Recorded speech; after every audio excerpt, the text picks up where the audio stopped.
Qurani-Kərimdən hər hansısa bir ayələrin izah olunması üçün müəyyən təfsir kitablarına ehtiyac duyulur. Ən böyük surədir Qurani-Kərimdə Əl-Bəqərə surəsi 286 ayədən ibarətdir və onun 41-ci, 43-cü ayəsi çox maraqlı bir ayədir. Allah bu ayədə qeyd edir, sizdə olanı təsdiqləyici kimi nazil etdiyimə, yəni Qurana iman gətirin və onu inkar edənlərin ən birincisi olmayın.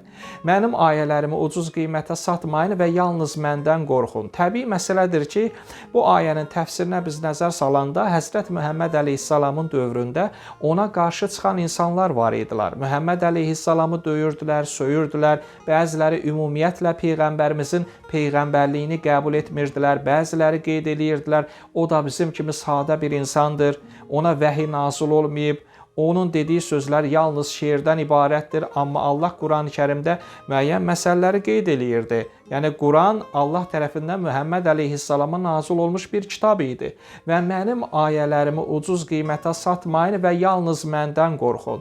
Hər hansısa bir qarşı tərəfdən müəyyən bir məvacib alıb, onun müqabilində Qurani-Kərimdən bir ayəni oxumaq olarmı? Dinimiz buna icazə verirmi? Cavab budur ki, dinimiz buna icazə verir. Yəni, bunda heç bir problem yoxdur. Yenə də Allah Qurani-Şərifdə Əl-Bəqərə surəsinin 43-cü ayəsində qeyd edir. Namaz qılın, zəkat verin və ruku edənlərlə birlikdə ruku edin. Namaz dinin sütunudur və Allahın əmridir.